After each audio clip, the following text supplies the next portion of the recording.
My name is Maddox Hale, and I've been a private investigator for 15 years.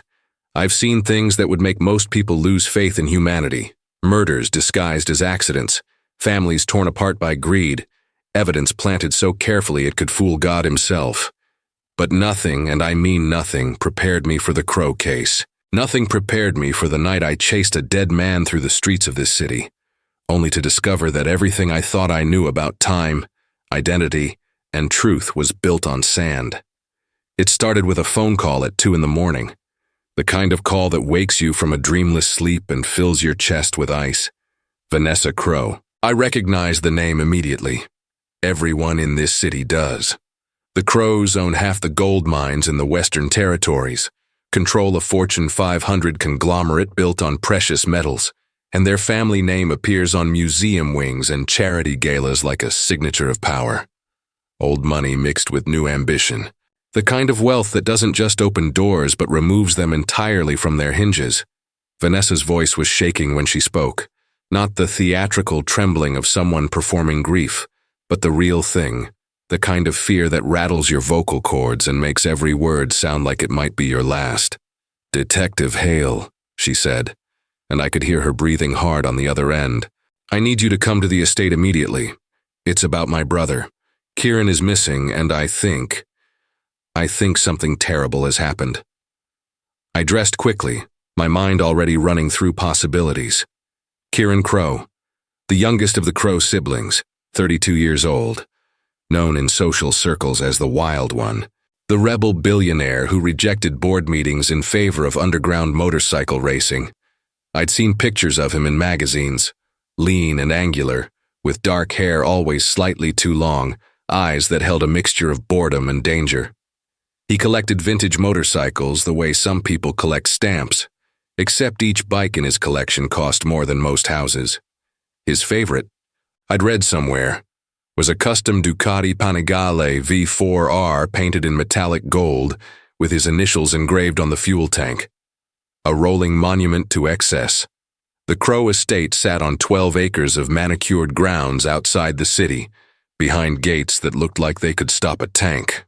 When I arrived at 3:15 in the morning, those gates were already open, and the circular driveway was filled with shadows and the cold blue light of dawn struggling to break through. Vanessa met me at the front door. She was wearing a silk robe over what looked like yesterday's clothes, her blonde hair pulled back in a messy knot, her face pale and drawn. Even in distress, she carried herself with that particular kind of grace that comes from generations of wealth and privilege. "Thank you for coming," she said, and her voice cracked on the last word. I didn't know who else to call. The police. They wouldn't understand. They never do when it comes to families like ours. She led me through a marble foyer that echoed with our footsteps, past rooms filled with the kind of furniture you see in museums, into a study that smelled of leather and old books and something else. Something metallic and sharp that made my investigator's instincts flare. The study was chaos. Papers scattered across a mahogany desk, a laptop open and glowing, a crystal decanter overturned with amber liquid staining the Persian rug beneath it. Signs of a struggle, or at least a violent argument. "What happened here?" I asked, already cataloging details, already building the scene in my mind. Vanessa wrapped her arms around herself. "We had a fight yesterday afternoon, Kieran and I and our older brother Bennett. About the inheritance, about Father's will, about who controls what percentage of the company now that Father is gone." Her eyes glistened. It got heated. Kieran said things, terrible things about Bennett, about me, about how we were trying to squeeze him out of his own legacy. He was always paranoid about that, always thought we were conspiring against him. And then, he left, stormed out around 6 in the evening, took his motorcycle, that ridiculous gold Ducati he loves more than people. He said he was going to ride until his head cleared, maybe go to his downtown loft. I was angry, so I didn't try to stop him. She looked at me and the guilt in her eyes was a living thing. That was the last time I saw him. I tried calling him all night. Nothing. His phone goes straight to voicemail and then... She trailed off, moving to the desk and picking up a piece of paper with trembling fingers. "This morning at midnight, someone delivered this to the gate. just left it in an envelope addressed to me. I took the paper from her. It was a photocopy of a death certificate, official looking with all the right seals and signatures. The name on it made my blood run cold. Kieran Alexander Crowe. Date of death: yesterday at 6:45 p.m. Cause of death: massive internal trauma consistent with a high-speed motorcycle accident. Location: Interstate 47, mile marker 23. Time of certification: 7:30 p.m. This has to be fake, I said, but even as the words left my mouth, I was studying the document. The details were too precise, too specific. The medical examiner's signature looked legitimate. The case number followed the county's format exactly. That's what I thought, Vanessa whispered. But I called the medical examiner's office as soon as they opened at 8 a.m. They confirmed it. They have a body matching Kieran's description in their morgue. They're waiting for formal identification, but the preliminary details, height, weight, distinctive tattoos, it all matches. I felt something cold crawl down my spine. You haven't identified the body yet? I can't. She pressed a hand to her mouth. I can't go down there and look at him. Not yet. I need you to find out what really happened first. Because Detective Hale, here's the thing that makes no sense. If Kieran died at 6:45 yesterday evening, then how did security footage catch him returning to the estate at 9 p.m.? She turned the laptop toward me and hit play on a video file. The timestamp read 9:03 p.m. The footage showed the front gates of the estate, illuminated by security lights. And there, clear as anything, was a motorcycle pulling up to the call box. A gold Ducati. The rider wore a black helmet with a distinctive gold stripe, Kieran's custom helmet. I recognized it from photos.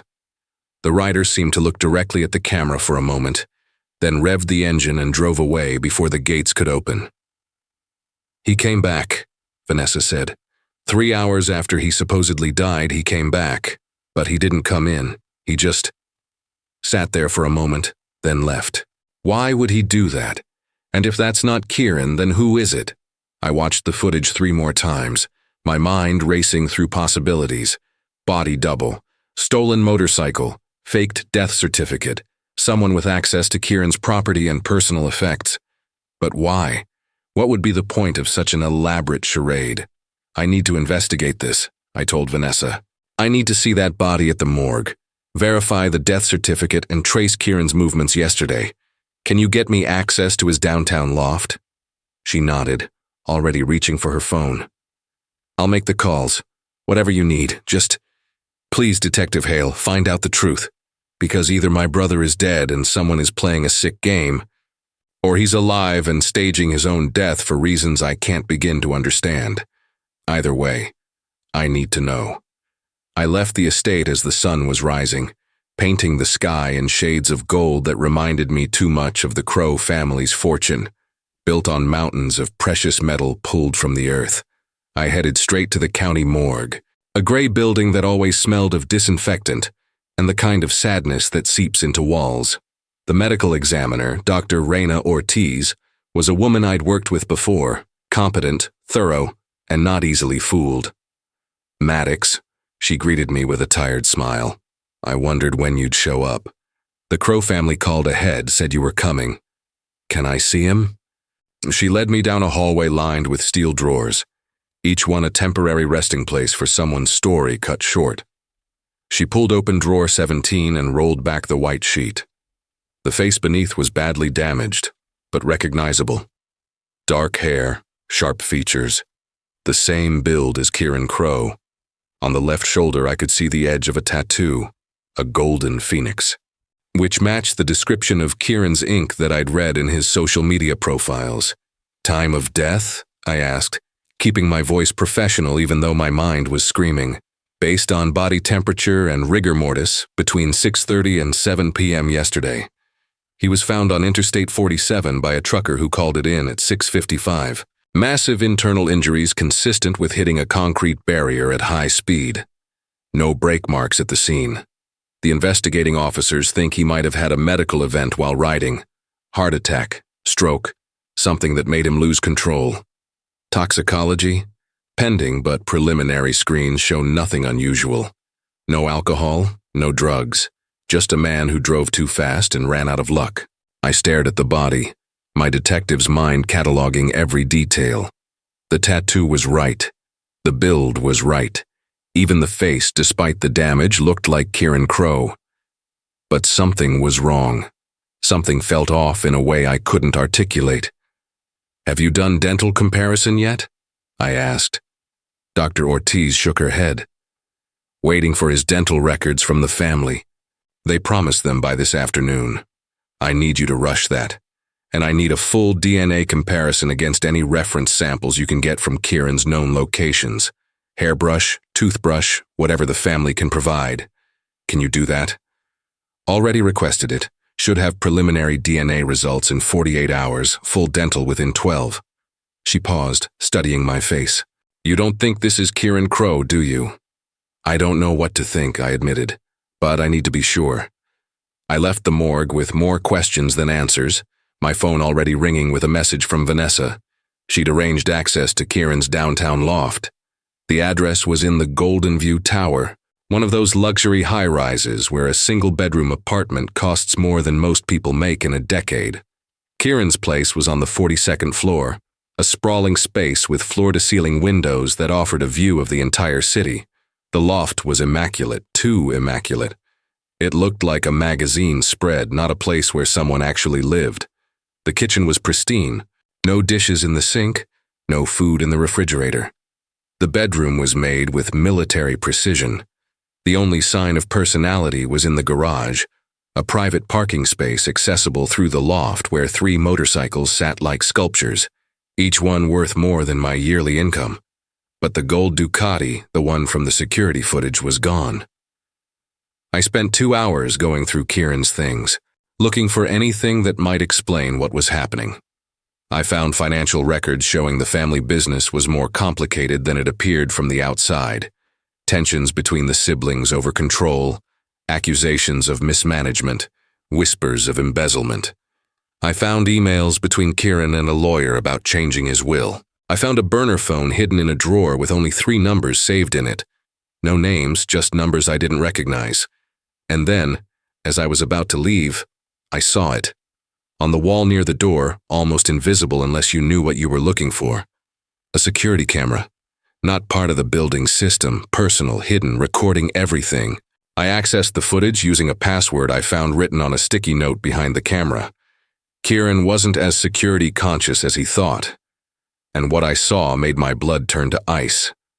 The footage showed Kieran returning to the loft yesterday at 5:30 p.m., before the supposed accident. He was agitated, pacing, talking on his phone. I couldn't hear the audio, but I could see his body language. Anger, fear, something desperate. He grabbed a backpack, stuffed it with clothes and what looked like documents. Then someone else entered the frame. A man, tall and broad, wearing a maintenance uniform and a cap pulled low. They argued. I could see Kieran backing away, his hands raised. And then the man moved forward, fast, and the camera angle cut off the action. When the frame cleared again, Kieran was on the floor, not moving, and the man in the maintenance uniform was checking his pulse. The timestamp read 5:47 p.m., 13 minutes before Kieran supposedly died on Interstate 47. I watched in horror as the man dragged Kieran's body out of frame, presumably toward the service elevator. Then the man returned alone, calmly picked up the backpack Kieran had packed and left. The loft was empty, silent, a crime scene that no one knew existed. My hands were shaking as I saved the footage to my phone. This was murder, staged to look like an accident. But who was the man in the maintenance uniform? And how did he get Kieran's body to Interstate 47 in time to create the accident scene? I needed to move fast. I called Vanessa, told her what I'd found, and heard her gasp on the other end of the line. "Who would want to kill him?" she asked, her voice breaking. "Who would go through this much trouble?" "Someone who benefits from his death," I said. "Someone who needs it to look like an accident. I need you to think, Vanessa, who inherits if Kieran dies?" There was a long pause. Then quietly, "Bennett and I, we split his share of the company, but Bennett wouldn't. He couldn't." Where is Bennett right now? At the estate. He's been here since yesterday, helping me deal with everything. I need to talk to him. Don't tell him I'm coming. And Vanessa, be careful who you trust. I hung up and headed back to the estate, my mind racing. The pieces were coming together, but there was still one massive hole in the puzzle. The security footage from the estate showing someone on Kieran's motorcycle at 9 p.m., 3 hours after he was dead. Who was that rider?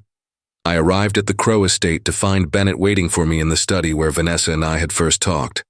He was everything Kieran wasn't.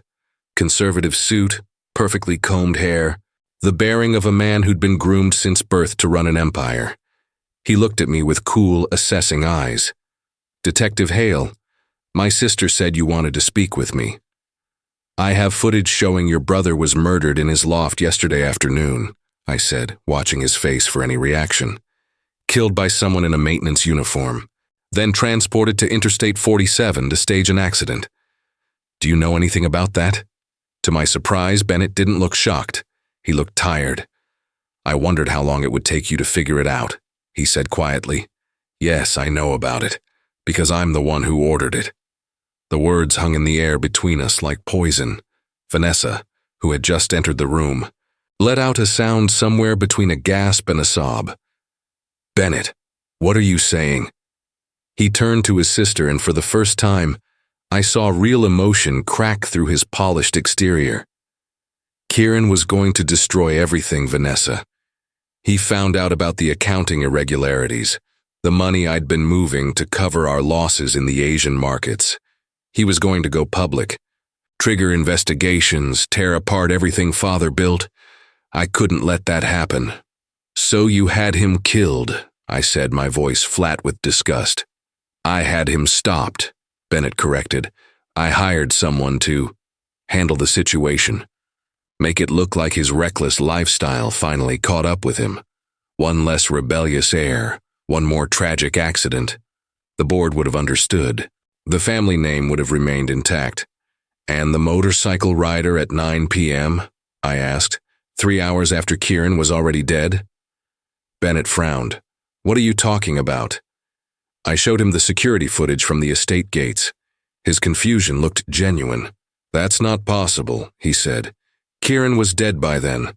I received confirmation from my associate at 8 p.m. Then who the hell was riding that motorcycle?"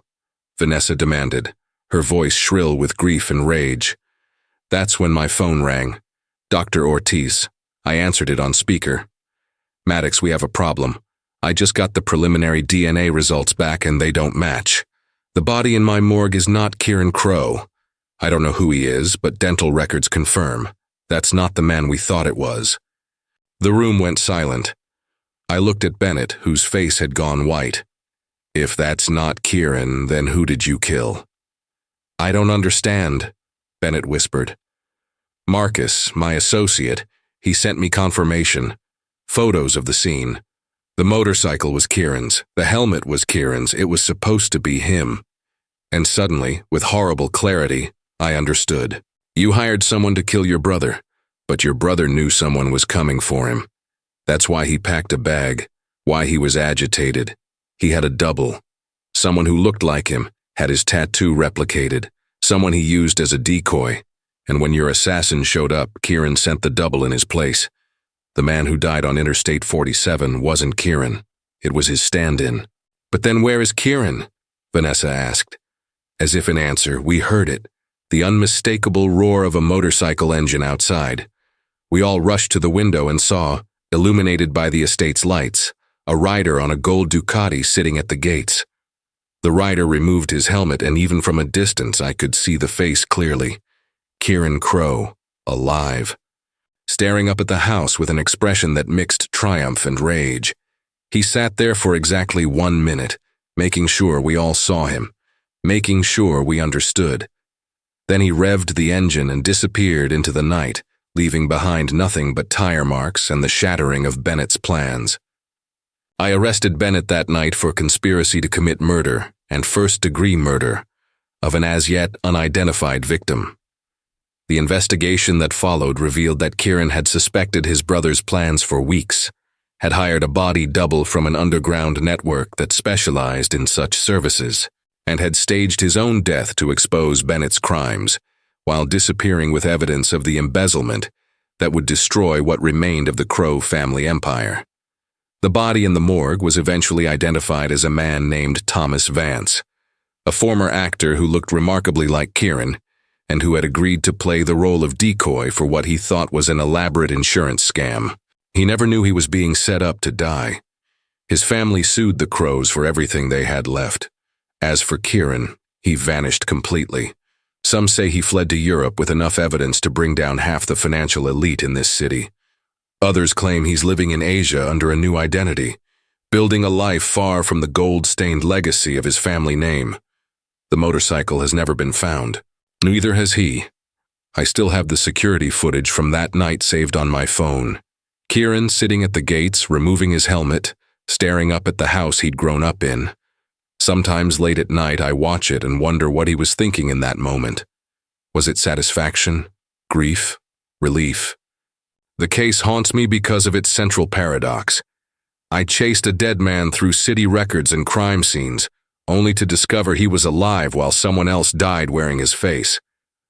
Time of death can be verified, DNA can be tested, evidence can be cataloged, but identity, true identity, remains the most slippery thing in detective work. Kieran Crowe died on that death certificate, but he also rode away into the darkness. Both things are true. Both things are impossible. And yet, I watched it happen. So I'll ask you this. If you could fake your own death to expose a family member who wanted you dead, would you do it? Would you sacrifice your identity, your inheritance, everything you've ever known, just to reveal the truth? Or would you rather die for real than become a ghost in your own life? And here's the darker question.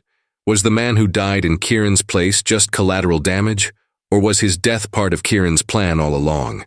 Was Kieran a victim who became a survivor, or did he become the very thing his brother was? Someone willing to sacrifice others to protect himself? I don't have those answers. I only know that in the world of the wealthy and powerful, death itself becomes just another tool, another transaction, another way to win. And somewhere out there, Kieran Crowe is still riding, still running, still alive despite what the official records say. The case officially closed 8 months ago. Bennett is serving 25 years for murder. Vanessa sold her shares in the company and moved to the East Coast, trying to escape the shadows of gold that haunted her family name. The Crowe empire collapsed under investigation, and I'm left with footage of a ghost and questions that may never have answers. Subscribe to the channel and leave your like for more stories of crimes, secrets of powerful families, and investigations that no one dares to tell. Until the next case.